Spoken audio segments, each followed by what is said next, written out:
ओम श्री सद्गुरवे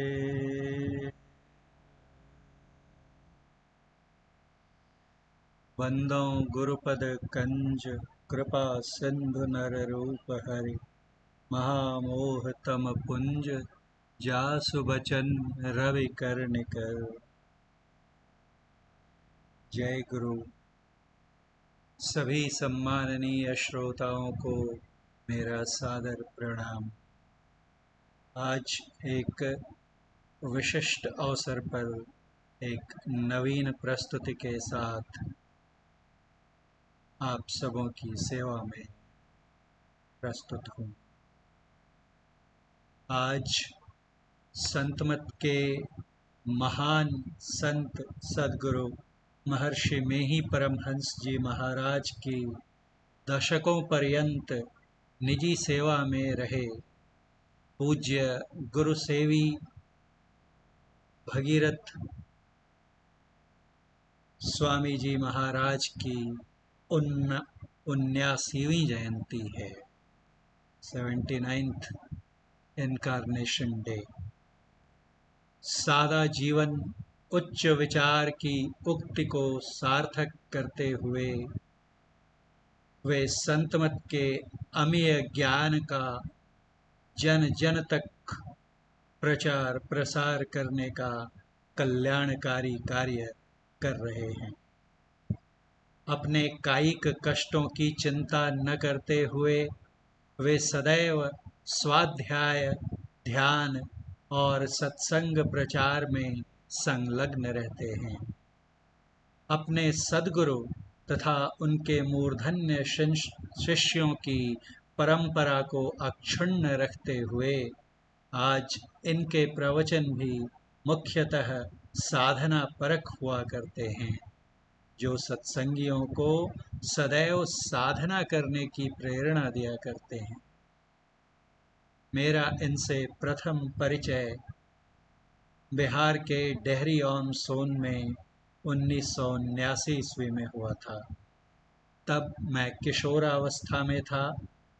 इन्हें सदैव गुरु महाराज की सेवा में रत देखा करता था।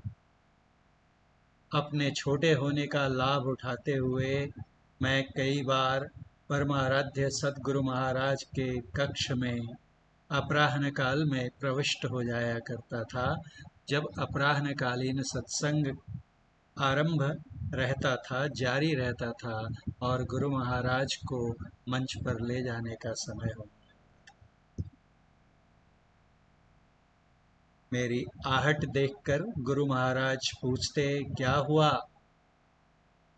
मैं कहता, गुरु महाराज सत्संग का समय हो गया। गुरु महाराज कहते, अच्छा सत्संग का समय हो गया, जाओ भगीरथ को बुला लाओ। फिर मैं दौड़ा पूज्य बाबा के समीप पहुंचता और उन्हें गुरु महाराज के बारे में बताता।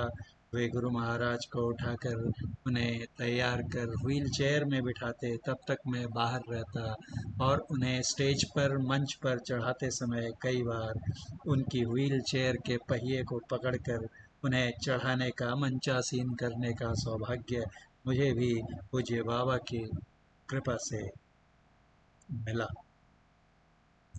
वहाँ से उनके साथ तिलौथू जाने का भी सुअवसर प्राप्त हुआ। तब भी देखा करता था और आज भी देखता हूँ कि पूज्य बाबा को अनुशासन अत्यंत प्रिय था। एक वाकया याद आता है। वहाँ से गुरु महाराज की एक बार मौज हो गई कि मुझे रोहतास की पहाड़ी पर जाना है। रोहतास जो सत्य हरिश्चंद्र जी के पुत्र रोहिताश्व के नाम पर पड़ा है, उनका किला देखने की इच्छा हुई। पूज्य गुरु महाराज की, परमाराध्य गुरु महाराज की, और उन्हें उस पहाड़ी पर, अब पता नहीं, उस समय तो गाड़ियों के जाने की व्यवस्था नहीं थी, तो पूज्य भगीरथ बाबा उन्हें उठाकर ले जा रहे थे और आधे रास्ते ले जाते गुरु महाराज की कृपा कहें या संयोग कहें, पूज्य भगीरथ बाबा भी थक गए।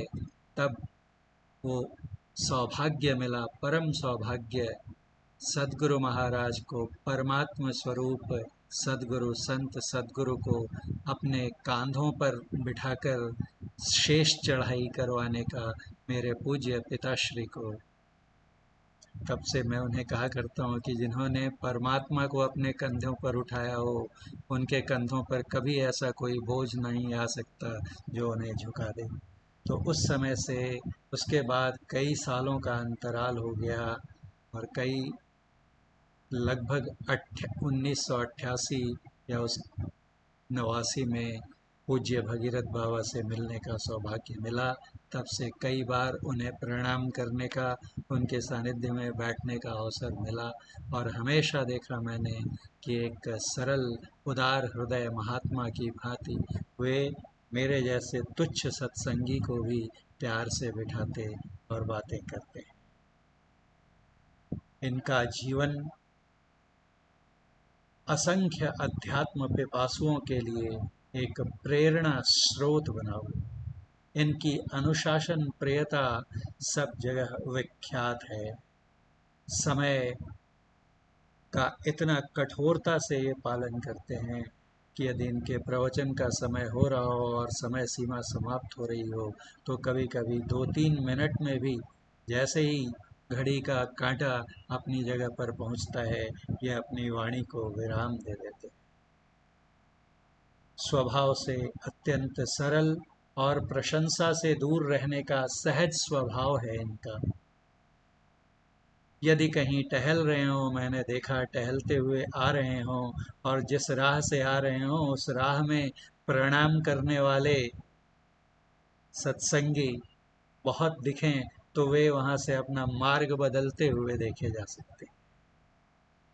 आज इनकी साधना और इनके ज्ञान से प्रभावित होकर देश तो देश, कई विदेशी भी दीक्षा ग्रहण कर अपना जीवन धन्य कर रहे हैं।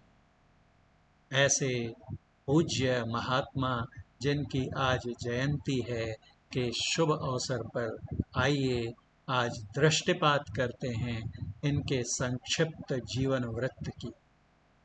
इनकी जिस जीवनी का पाठ मैं आपके समक्ष करने जा रहा हूँ वह उन्हीं के द्वारा रचित परमात्म प्राप्ति के साधन नामक पुस्तक के 2016 ईस्वी में प्रकाशित द्वितीय संस्करण से उद्धृत है।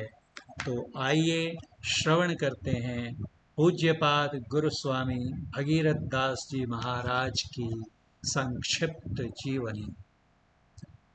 सृष्टि के आदिकाल से परम शांति पद व परमात्म पद को प्राप्त किए हुए संत दैहिक, दैविक और भौतिक त्रयताप से संतप्त मानव जाति को परम शांति व परम सुख की राह दिखलाने के लिए इस संसार में भ्रमण करते हैं और ज्ञान ध्यान रूपी निधि का रास्ता बतलाकर परम शांति प्राप्त करने का अधिकारी बना देते हैं। इतना ही नहीं, वे अपने सदशिष्य को अपनी विशेष शक्ति देकर संसार के संतप्त मानव जाति को ज्ञान ध्यान रूपी निधि वितरण करने की आज्ञा प्रदान कर छोड़ जाते हैं। 20वीं शताब्दी के महान संत सद्गुरु महर्षि में ही परमहंस जी महाराज की सर्वज्ञता, सर्वसमर्थता एवं परोपकारिता विश्व विदित है। उन्हीं महापुरुष की अनवरत रूप से छाया की तरह अपने को पूर्ण रूप से न्यौछावर कर शारीरिक एवं मानसिक सेवा करके पूज्यपाद गुरुसेवी स्वामी भगीरथ बाबा जी महाराज अपने सद्गुरु के संपूर्ण गुणों को अपने अंदर आत्मसात करने का आशीर्वाद प्राप्त किए हैं। इनका जन्म भारतवर्ष के बिहार राज्य अंतर्गत पूर्णिया जिला रुपौली थाने के अंतर्गत लालगंज की पावन धरती पर वैशाख शुक्ल पक्ष एकादशी विक्रम संवत 2002 तदनुसार दिनांक 22 मई जो आज की शुभ तिथि है, 1945 ईस्वी मंगलवार के दिन लगभग 4 बजे अपराह्न काल में हुआ था। 1945 से आज 2023 है, अर्थात अपने जीवन के आज ये 78 वर्ष अभी 4 बज रहे हैं, पूर्ण कर रहे हैं। 4:10 हुआ चाहते हैं। तो देखिए, ऐसा सुखद संयोग अनजाने में आन पड़ा कि अभी अभी उनके जीवन के उन्होंने 78 वर्ष पूर्ण कर और अपने 79वें वर्ष में पदार्पण किया है। अतः आज संपूर्ण विश्व उनकी 79वीं जयंती मना रहा है।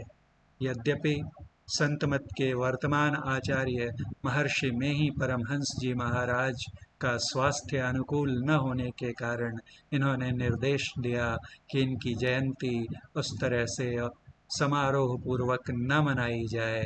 जो जहाँ हैं भक्तजन वहीं रहकर और अपना ध्यान करें, सत्संग करें, संत वाणियों का पाठ करें, और जो औपचारिक समारोह होता है उस तरह का समारोह मनाने से इन्होंने ही मना किया है।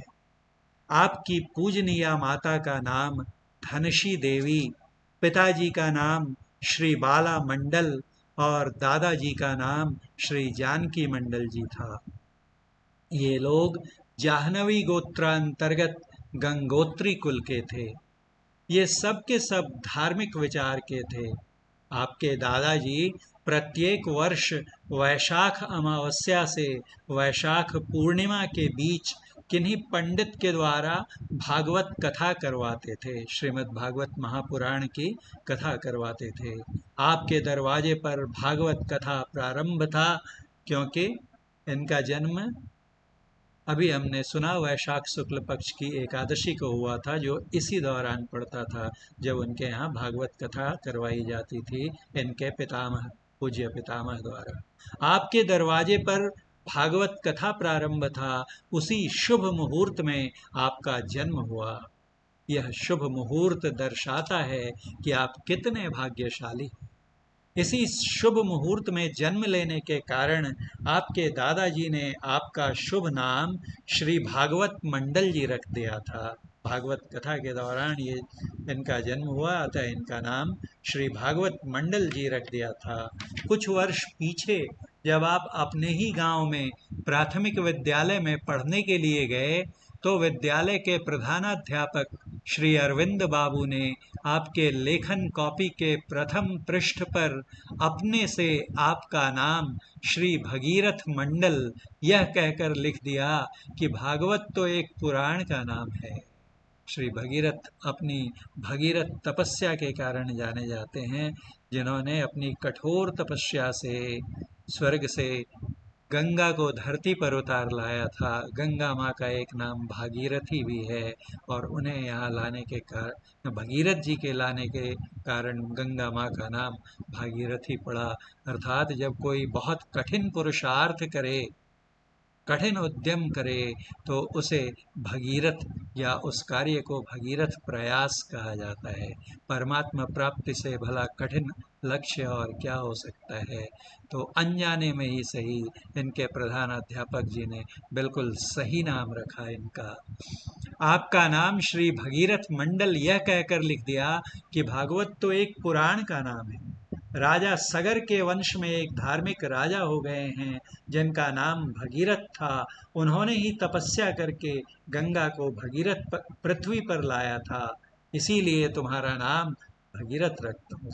मुझे क्षमा करेंगे, मैं ये पहले पढ़ नहीं पाया था, इसलिए मैंने कहा अनजाने में रखा होगा, लेकिन इस प्रसंग से ये स्पष्टतः प्रकट होता है कि इनके प्रधानाध्यापक जी ने इनका नाम अनजाने में नहीं, बिल्कुल सोच समझकर और उस बिल्कुल सही परिप्रेक्ष्य में रखा। तब से आपको सभी कोई भगीरथ कहकर जानने लगे। पीछे जब आप अपने गुरु महर्षि मेही परमहंस जी महाराज की सेवा में रहने लगे, तो आपकी अहर्निश सेवा देखकर सभी लोग आपको गुरु सेवी भगीरथ बाबा कहने लगे। गुरु की सेवा में जो सदैव तत्पर रहे। आपके जन्म के कुछ समय बाद ही आपकी सौभाग्यशालिनी माता जी सख्त बीमार हो गईं, जिसके कारण आप अपनी माँ के दुग्ध पान से वंचित रह गए और आपकी छोटी फुआ बुआ कबूतरी देवी आपका लालन पालन और आपकी दादी जी करने लगी। ये दोनों, आपकी दादी जी और आपकी छोटी फुआ कबूतरी देवी, ये दोनों हर प्रकार से आपकी देखरेख किया करती थीं। आपको जरा सा भी कष्ट का अनुभव नहीं होने देती थी। आप भी शांत स्वभाव के थे। आपके शांत स्वभाव को देखकर परिवार एवं समाज के लोग बहुत खुश रहा करते थे। आप बचपन में भी एकांत प्रिय थे। जब कभी आपकी फुआ आपको घुमाने के ख्याल से खेत ले जाती, तो आप एकांत पाकर खेत की मेड़ पर पालथी मारकर बैठ जाते और अपने अंदर की सन सन की आवाज को सुनने लगते थे। वह आवाज सुनने में आपको बड़ा अच्छा लगता था। आपको लगता था कि उस आवाज को हर हमेशा सुनते रहें। लगता है कि आपके पूर्व जन्म की गई अंत साधना का संस्कार आवाज सुनते रहने की, नादानुसंधान की प्रेरणा दे रहा हो। मेड़ पर एक आसन से देर तक बैठे रहने पर परिवार के लोगों को आश्चर्य लगता था, और जब आपको मेड़ पर से उठने के लिए जोर जोर से पुकार कर एवं देह को हिलाकर उठने के लिए विवश कर देते थे, तब आप लाचार होकर उठ जाते और चुपचाप किन्हीं से कुछ वार्तालाप किए बिना सीधे घर की ओर चल देते थे। साधु महात्माओं का सम्मान करना, उनको प्रणाम करना आपकी स्वाभाविक प्रवृत्ति थी।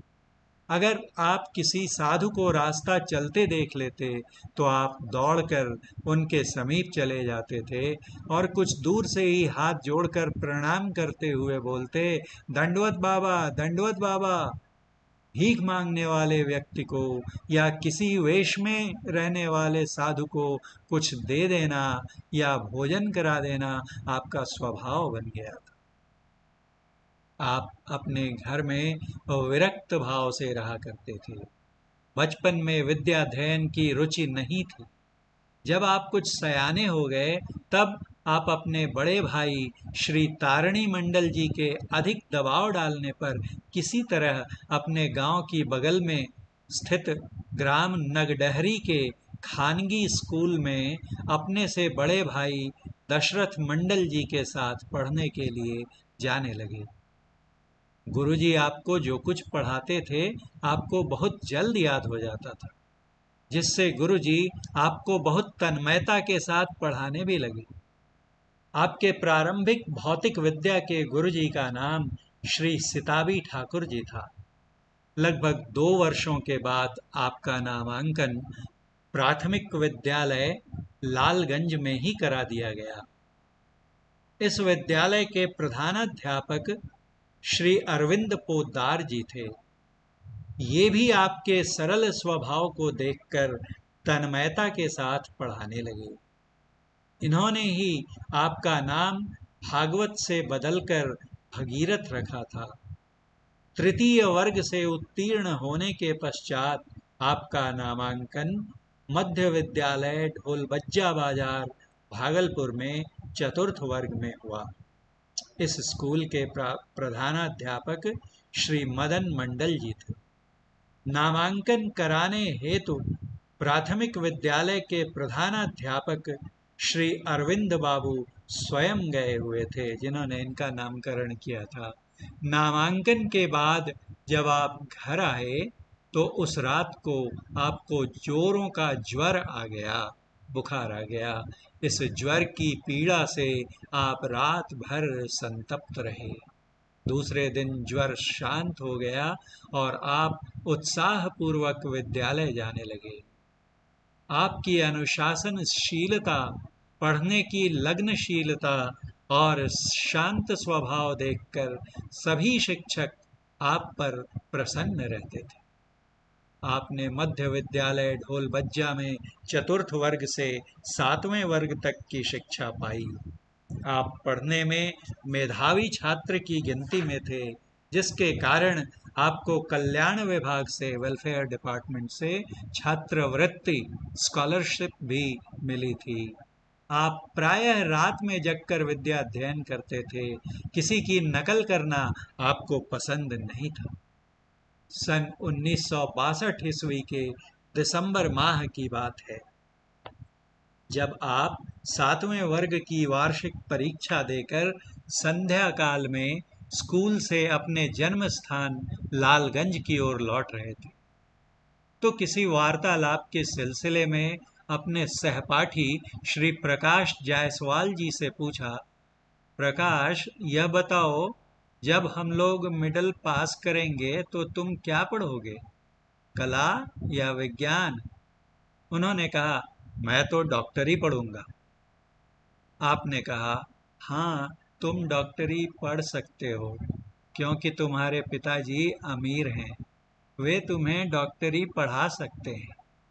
लेकिन मेरे पिताजी गरीब हैं, वे मुझे अधिक खर्च देकर नहीं पढ़ा सके। मेरे मन में है कि यदि आगे नहीं पढ़ सका तो किसी संत महात्मा के पास चला जाऊंगा और उन्हीं की सेवा करूंगा, और वे जो योग साधना बतलाएंगे वही करने में लग जाऊंगा। यह वाणी निकलते ही आपने देखा कि सामने बालुका राशि पर, बालुका रेत को बालू को कहते हैं, बालुका बालू का एक ढेर था सामने, सामने बालुका राशि राशि पर एक वयोवृद्ध महात्मा गैरिक परिधान धारण किए हुए बैठे हैं। उनका उन्नत ललाट, बाईं ओर एक टेटना फूला हुआ, बाहर निकला हुआ मांसपिंड है। सिर पर सफेद लंबे बाल एवं सफेद दाढ़ी मूछें हैं।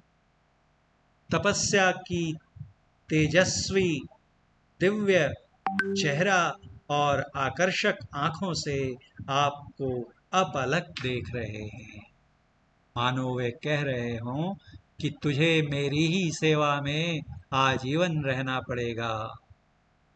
आपने अपने सिर को झुकाकर और आंखों को बंद कर प्रणाम किया। प्रणाम के पश्चात महात्मा जी अंतर्धान हो गए। उसी दिन से आपके दिल में भगवत भक्ति में प्रगाढ़ प्रेम और पढ़ने लिखने में अरुचि उत्पन्न हो गई। मिडिल पास करने के बाद आपने अपने पिताजी की आज्ञा से 3 किलोमीटर दूर उच्च विद्यालय कदवा में 8वीं कक्षा में नामांकन करवाया और आप नियमित रूप से विद्या अध्ययन करने लगे। किसी कारणवश उच्च विद्यालय कदवा में आप वार्षिक परीक्षा देने से वंचित रह गए। पुनः नेहरू उच्च विद्यालय ढोलबज्जा भागलपुर में 9वीं कक्षा में आपने नामांकन करवाया।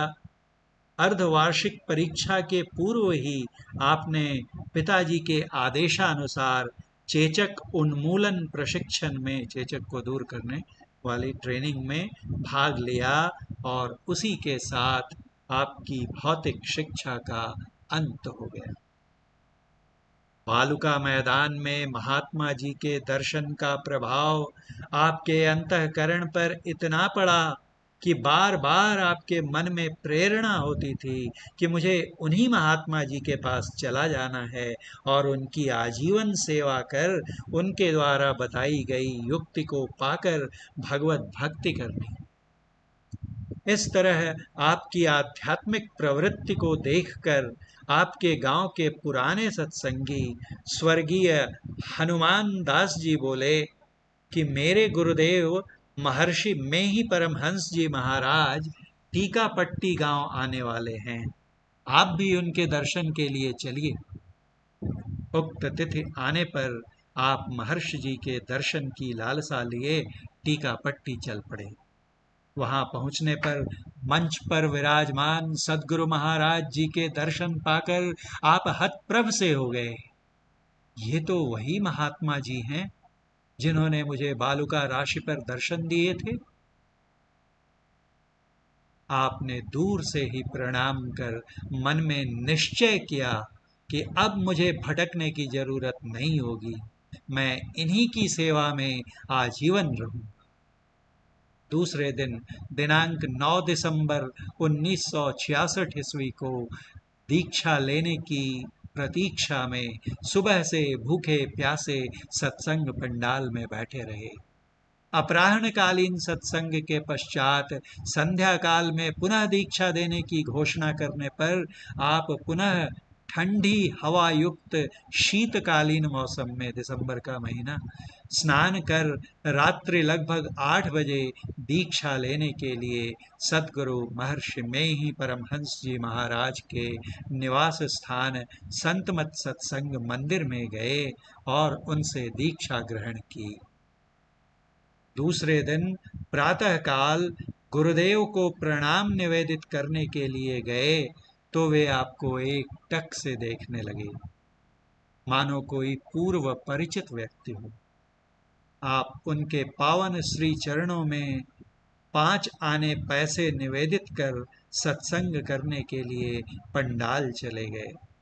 जब वे मंच पर सत्संग करने के लिए जाने लगे तो आप मंच पर जाने के रास्ते की बगल में हाथ जोड़े खड़े थे।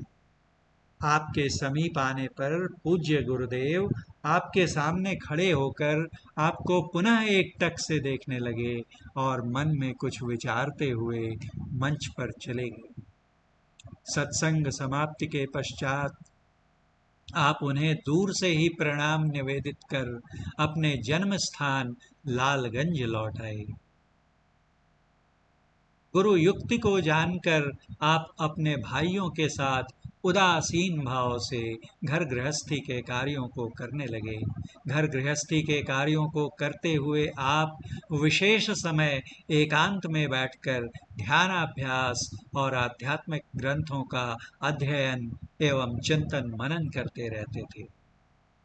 इसी दरमियान एक दिन आप अपने दक्षिणाभिमुख, दक्षिण की ओर मुंह वाले बंगले में उत्तर सिरहाने कर चित्त लेट कर जप ध्यान करते हुए सो गए। चांदनी रात थी। रात्रि के लगभग 2:30-3 बजते होंगे। आपकी नींद टूट गई थी, लेकिन दिन के काम काज में थक जाने के कारण कुछ आलस सा आ गया था। उसी समय पूज्य गुरुदेव महर्षि में ही परमहंस जी महाराज अपनी लाठी का अगला सिरा आपके पेट पर कुछ जोर से दबाते हुए और डांटते हुए बोले, अभी ध्यान करने का समय है और तुम सोए हुए हो, उठो। यह आवाज सुनकर आपकी आंखें खुल गई और आप चंद्र प्रकाश में स्पष्ट देखने लग गए कि पूज्य गुरुदेव आपको जगाकर आपको देखते हुए पीछे हट रहे हैं। आप पूज्य गुरुदेव को देखकर अवाक रह गए कि इतनी बड़ी रात्रि में पूज्य गुरुदेव यहाँ कैसे आ गए। आपके देखते देखते गुरुदेव अदृश्य हो गए। आप बैठकर उसी रूप का और उनकी अहेतुकी कृपा का चिंतन करने लगे। आपके मन में होने लगा कि अब मुझे पूज्य गुरुदेव की सेवा में चले जाना चाहिए। मेरी सेवा के पुण्य प्रताप से मेरे माता पिता का भी कल्याण होगा। इस दर्शन के बाद किन्हीं सत्संगी के द्वारा आपको मालूम हुआ कि पूज्य गुरुदेव ग्राम कोष्कीपुर में आने वाले हैं। यह गांव लालगंज से लगभग 14-15 किलोमीटर पूर्व दिशा की ओर है। उक्त तिथि को आप अपनी माता जी से आज्ञा लेकर कोष्कीपुर संतमत सत्संग मंदिर चले गए। सत्संग की व्यवस्था सत्संग मंदिर में ही की गई थी। जब पूज्य गुरुदेव मंचासीन हुए तब हाथ डोरी वाला पंखा लेकर आपने उन्हें झलना प्रारंभ किया। यहीं से आपकी गुरु सेवा प्रारंभ हो गई। आप अपने मन की अभिलाषा, क्या अभिलाषा थी? गुरुदेव की सेवा में रहने की। आप अपने मन की अभिलाषा अपने ही गांव के एक पुराने सत्संगी स्वर्गीय वासुदेव दास जी के द्वारा पूज्य गुरुदेव तक पहुंचाई। पूज्य गुरुदेव आपको बुलाकर आपका नाम पता आदि पूछकर बोले, अगर तुम्हारे पिताजी तुम्हें बुलाने के लिए आएंगे तब? आपने निसंकोच उत्तर दिया, उन्हें समझा दूंगा। यह सुनकर थोड़ी देर आंखें बंद कर पूज्य गुरुदेव मौन हो गए। इसके बाद आंखें खोलते हुए बोले, अच्छा, जब तक तुम्हारी इच्छा हो आश्रम में जाकर रहो। अभी मैं आश्रम नहीं जाऊंगा। तुम रामलगन के साथ आश्रम चले जाओ। रास्ते में खाने के लिए कुछ सामान ले लेना। यह आज्ञा पाते ही आप पूज्य गुरुदेव को प्रणाम कर पूज्य राम लगन बाबा के साथ महर्षि में ही आश्रम कुप्पा घाट के लिए प्रस्थान कर दिए। आश्रम पहुंचकर आपने सर्वप्रथम गाय को खिलाने के लिए एक प्रकार का घास, जिसको हथिया घास कहते हैं, लगाया। यहीं से आश्रम में पूज्य गुरुदेव की सेवा प्रारंभ हो गई। आश्रम में गाय की हर तरह की सेवा, बागवानी का कार्य, गुरुदेव के निवास के आंगन में मिट्टी डालकर चौरस करने का काम, भोजनालय का काम, और समय मिलने पर जब गुरुदेव सत्संग प्रचार कार्य से आश्रम आते थे तो उनकी आप शारीरिक सेवा भी कर लिया करते थे। यह जो चित्र भी आप देख रहे हैं पर्दे पर, यह उनके उसी समय का 1969 ईस्वी का चित्र है, जब ये गौशाला में गायों की सेवा किया करते थे। कभी कभी पूज्य गुरुदेव गाय की सेवा में किसी अन्य व्यक्ति को नियुक्त कर आपको अपने साथ सत्संग प्रचार में ले जाया करते थे। सत्संग प्रचार प्रसार से आश्रम आने पर फिर आप पूर्ववत गाय की सेवा के साथ और अन्य प्रकार की सेवा में लग जाते थे। आप सेवा कार्य करते हुए भी रात्रि काल में कुछ समय निकालकर अध्यात्म ग्रंथों का अध्ययन, मनन और ध्यानाभ्यास भी कर लिया करते थे। इस दरमियान आप अपने मन में सोचने लगे, अगर पूज्य गुरुदेव अपनी नज़दीकी सेवा में रख लें तो बड़ा अच्छा हो। पूज्य गुरुदेव तो अंतर्यामी थे, वे आपके मन के विचार को जान गए। उस समय आप गुरुदेव निवास के सामने दक्षिण दिशा में स्थित गौशाला में ही सोते थे। ब्राह्म मुहूर्त 3 बजे जब आप कुल्ला आचमन कर ध्यानाभ्यास कर रहे थे, उसी वक्त विमल दास नाम के एक साधु आपके पास आए और कहा कि आपको गुरु महाराज जी बुला रहे। यह बात सुनते ही आप तुरंत गुरु महाराज जी के पास आ गए। वहां आकर आपने देखा कि गुरु महाराज जी अपने शयन करने के आसन पर, यानी अपने बिछावन पर बैठे हैं और पूज्यपाद संत सेवी बाबा दाईं तरफ खड़े हैं।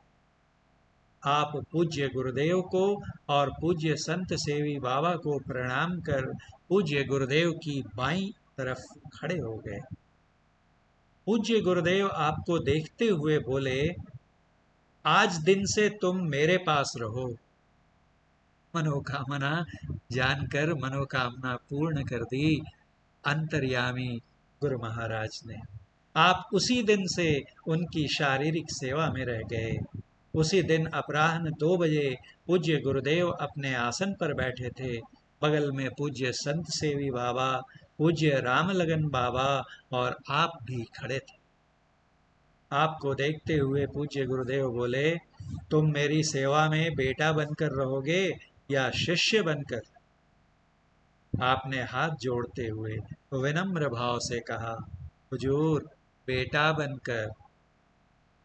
यह सुनकर पूज्य गुरुदेव कुछ नहीं बोले, गोया मौनम स्वीकृति लक्षणम। उसी दिन से आपको बेटा शब्द से संबोधित करने लगे। भोजनोपरांत, भोजन करने के बाद बचा हुआ पेय पदार्थ जैसे दूध या पानी के लिए कहते, बेटा पी जाओ। यह आपके लिए विशेष प्रेम प्यार का प्रतीक था। गुरु शिष्यों का संबंध जन्मों का हुआ करता। एक दिन पूज्य गुरुदेव मौज में आकर आपसे बोले, बेटा तुम मेरा पिछले जन्म में कोई था। आपने हाथ जोड़कर विनम्र भाव से कहा, इसीलिए तो हुजूर अपनी सेवा में रखे हैं। आप सेवा काल में आलस्य न आने पावे, इस ख्याल से कभी भी भरपेट भोजन नहीं करते थे। कपड़ा फट जाने पर आप उसे अपने से रफ्फू यानी सीकर पहनते थे। एक दिन की बात है, आपकी गंजी बनियान फट गई थी। आप उसे अपने से सी रहे थे। उसी समय पूज्य गुरुदेव आपको धीरे से पुकारे। आप बगल में ही थे। तुरंत सामने हाजिर होकर बोले, हुजूर की कहल जाए छे। मतलब क्या कहना है, क्या कहना चाह रहे हैं गुरु महाराज। गुरु महाराज जी बोले, अभी क्या करता था, क्या कर रहे थे अभी। आप बोले, हुजूर गंजी फट गई थी, उसी को सी रहा था। इतना सुनते ही पूज्य गुरुदेव की आंखों में आंसू आ गए और करुण स्वर में बोले, साधु को कपड़ा सीकर भी पहनना चाहिए। आपकी अहरनिश सेवा को देखकर दिनांक 15 अगस्त स्वाधीनता दिवस 1971 ईस्वी को पूज्य राम लगन बाबा पूज्य गुरुदेव से बोले, हुजूर भगीरथ जी को सन्यास वस्त्र दे दिया जाए। पूज्य गुरुदेव बोले, हाँ इस पर मुझको विश्वास है, इसको सन्यास दे दूंगा। फिर आपको देखते हुए बोले, भगीरथ गेरुआ वस्त्र लाओ। आप गेरुआ वस्त्र लेकर पूज्य गुरुदेव के समीप गए और गुरुदेव के हाथों में वस्त्र दे दिया। कुछ क्षणों तक अपने हाथों में वस्त्र रखकर बोले, लो पहन लो। वस्त्र देने के बाद बोले, कुछ प्रसाद भी है। आपने कहा, जी हुजूर केला है। यह सुनकर गुरुदेव बोले कि थोड़ा सा केला छील कर खिला दो और पानी से मेरे मुंह को पोंछ दो। प्रसाद में चढ़ाए गए केले में से ही एक केले को छीलकर आपने उन्हें थोड़ा सा खिला दिया और अपने हाथ को पानी में भिंगाकर उनके मुंह को पोंछ दिया। इस प्रकार की सेवा लेना प्रेम प्यार का ही प्रतीक है।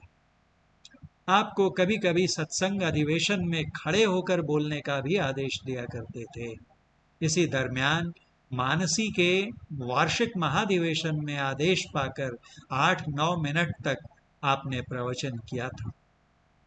आपके प्रवचन के बाद पूज्य गुरुदेव अपने सामने माइक मंगवा कर बोले थे, मैं इस लड़के को खड़ा होकर बोलने के लिए इसलिए कहता हूँ कि यह संत मत में आगे काम आएगा। पूज्य गुरुदेव की इस तरह की घोषणा करने पर पूरे पंडाल में गुरु महाराज की जय ध्वनि से गुंजायमान हो गया। पूज्य गुरुदेव आपको अध्यात्म ज्ञान सुनाते समझाते रहते थे और आप भी कभी कभी अपनी साधना अनुभूति की बात उन्हें सुना दिया करते थे। एक दिन पूज्य गुरुदेव प्रसन्न होकर बोले, तुम्हारी भक्ति इसी जीवन में पूरी होगी। सन 1980 ईस्वी में पूज्य गुरुदेव ने प्रसन्न होकर आपको सुरत शब्द योग की क्रिया बतला दी और 1984 ईस्वी में आपको दीक्षा देने का आदेश भी दे दिया। आपकी गुरु सेवा गुरु भक्तों, मातृ पितृभक्तों एवं गुरुजनों की किस तरह सेवा होनी चाहिए, इसकी प्रेरणा की आधारशिला बन गई है। आप अपने गुरु की हर प्रकार की सेवा करते समय हमेशा यह ख्याल रखते थे कि इनको किसी प्रकार का अभाव या कष्ट का अनुभव न हो। इसके साथ साथ आपके मन में यह भी सदा बना रहता था कि हमारी किसी भी प्रकार की सेवा में त्रुटि न हो। आप हर क्षण रात दिन बिना उकताए हुए उनकी सेवा में, गुरु सेवा में लगे रहते थे। इसीलिए आपकी सेवा से प्रसन्न होकर आपको सद्गुरु महाराज ने अनेक प्रकार के आशीर्वाद प्रदान किए। उनमें से कुछ इस प्रकार हैं जो उनमें से कुछ इस प्रकार हैं। तुमको सब कुछ दे दिया, तुम्हारी लंबी आयु हो, तुम्हारी भक्ति इसी जीवन में पूरी होगी, तुमको लोग विदेश भी ले जाएंगे। आपके लिए तो गुरुदेव ने परम प्रभु परमात्मा से 5 बार प्रार्थना भी की है, हे परमेश्वर, हे ईश्वर, जो जो गुण हम में है वे सब भगीरथ को हों। और 3 बार इस प्रकार प्रार्थना की है, जो जो अवगुण हम में है वह भगीरथ को नहीं हो। आपके मन में हुआ कि इनमें तो कोई अवगुण नहीं है, ये तो संत अवस्था प्राप्त कर चुके हैं, इनके द्वारा तो बहुतों का अर्थ के द्वारा भी उपकार हुआ है, फिर ये कैसे कह सकते हैं कि जो अवगुण हम में है वह भगीरथ को नहीं हो। गुरुदेव तो अंतर्यामी थे, वे आपके मन की बात को जानकर बोले, अवगुण यही है कि हम जो लेटे रहते हैं, अर्थात शरीर से जो अशक्तता हम में आ गई है, यह इसको नहीं हो। आपकी सेवा से प्रसन्न होकर पूज्य गुरुदेव आपके लिए तीनों लोक सूझने की भी बात बोले थे। यह प्रसंग इस प्रकार है। खगड़िया जिला स्थित संतमत सत्संग मंदिर रामगंज के उद्घाटन के उपलक्ष्य में प्रातःकालीन सत्संग की समाप्ति के बाद जब आप पूज्य गुरुदेव को अपनी गोद में उठाकर मंच पर से निवास की ओर ले जा रहे थे, उसी समय पूज्य गुरुदेव ने प्यार से आपकी पीठ को अपने मुक्के से 3 बार थपथपाया। जब पूज्य गुरुदेव के निवास में पूज्य अभेदानंद बाबा प्रणाम करने आए, तब वे पूज्य गुरुदेव से निवेदन करते हुए उन्होंने पूछा कि हुजूर, मंच पर से आने के समय भगीरथ जी की पीठ पर आपने 3 बार मुक्के क्यों मारे? पूज्य गुरुदेव बोले, इसको 3 बार इसलिए मारा कि इसको तीनों लोक सूझेगा। एक बार पूज्य गुरुदेव आपकी छाती को अपनी छाती से लगाकर 2-4 मिनट तक पकड़े रहे, मानो अपनी आध्यात्मिक शक्ति आप में प्रविष्ट करते हों। आपकी गुरु सेवा और आपके ऊपर गुरु का कितना स्नेह था, इसको कहकर या लिखकर समाप्त करना असंभव है। पूज्य गुरुदेव के स्थूल शरीर के परित्याग के बाद भी आपकी सेवा सराहनीय रही। जैसे पार्थिव शरीर को 100 पल्ले धोती में घी कपूर देकर ढकना, दाह संस्कार के समय लगे रहना, अस्थि कलश को आपके द्वारा ही पूज्य गुरुदेव निवास में स्थापित किया जाना, आपकी एक एक सेवा सब किन्हीं के लिए प्रेरक और अनुकरणीय बन गई। इस सेवा साधना के चलते आज विदेश के लोग भी आपसे दीक्षा लेकर अपने कल्याण का मार्ग प्रशस्त कर रहे। आपने बहुत दिनों तक सद्गुरु महाराज ने जिस गुफा में साधना कर निर्वाण प्राप्त किया था, उसी गुफा में ध्यानाभ्यास किया। वहाँ साधना में विक्षेप होने के कारण आपने गुरु निवास के पूरब की तरफ अपने से गुफा निर्मित कर ध्यानाभ्यास करना आरंभ किया। कुछ दिनों तक आप भगवान महावीर के साधना स्थल राजगीर के 5 पहाड़ पर भी साधना करने गए। वर्तमान में भी आप रात्रिकाल के शांत एकांत में साधना किया करते हैं। आप गुरु महाराज के लोक कल्याणकारी उपदेशों को सुनाने के लिए कष्ट सहकर भी दूर देहात में जाते हैं। अध्यात्म ज्ञान की गंभीर बातों को सरल भाव में समझा देते हैं। आप छल प्रपंच, अभिमान, मान सम्मान से दूर रहना पसंद करते हैं। आप में शुच्याचार, सदाचार और शिष्टाचार का व्यवहार देखा जाता है। श्रद्धालु भक्तों के बहुत आग्रह पर आप गुरु महाराज द्वारा दिए मिले दीक्षा देने के अधिकार का उपयोग 31 मई 1987 से प्रारंभ किए। अब तक आपसे दीक्षित सत्संगियों की संख्या 31,000 से ऊपर है। जैसा कि मैंने बताया, ये पुराना संस्करण 2016 ईस्वी का है, तो ये संख्या अवश्य ही अब उससे काफ़ी अधिक हो गई होगी। आपके सिर पर बंधी पगड़ी स्वामी विवेकानंद की छवि की याद दिलाती है। जिस प्रकार स्वामी विवेकानंद जी श्री रामकृष्ण परमहंस जी के ज्ञान ध्वजा को देश विदेश तक पहुंचाने में सफल हुए, उसी प्रकार आप भी सद्गुरु महाराज जी के ज्ञान को देश विदेश तक फैलाने का कार्य कर रहे हैं। आज जब आपकी जयंती है, इस अवसर पर हम सभी सत्संगी गण आपके प्रति श्रद्धा, भक्ति, प्रेम से अवनत होते हैं, अपना मस्तक झुकाते हैं, आपको बारंबार प्रणाम करते हैं और हम सबके परमाराध्य सद्गुरु महाराज से प्रार्थना करते हैं कि वे आपको दीर्घ, स्वस्थ एवं कीर्तिमय आयुष्य प्रदान करें, ताकि आपके माध्यम से संत मत के लोक कल्याणकारी ज्ञान का प्रचार आने वाले दशकों तक संसार में होता रहे। हे गुरु, जय गुरु। यदि आपको यह प्रस्तुति पसंद आई हो तो कृपया इस वाहिनी को स्वीकार व सब्सक्राइब अवश्य कर लेंगे और अपने विचार कमेंट बॉक्स टिप्पणी मंजूषा में भी लिखने की कृपा करेंगे आप। और इस तरह के कैसे कैसे प्रोग्राम सुनना चाहते हैं, यह भी अगर आप लिखेंगे तो प्रयास करूँगा कि आपके सलाहों को क्रियान्वित कर नई नई प्रस्तुतियों के साथ आपके सम्मुख उपस्थित हो सकूं। एक बार पुनः आप सबको सादर प्रणाम। जय गुरु।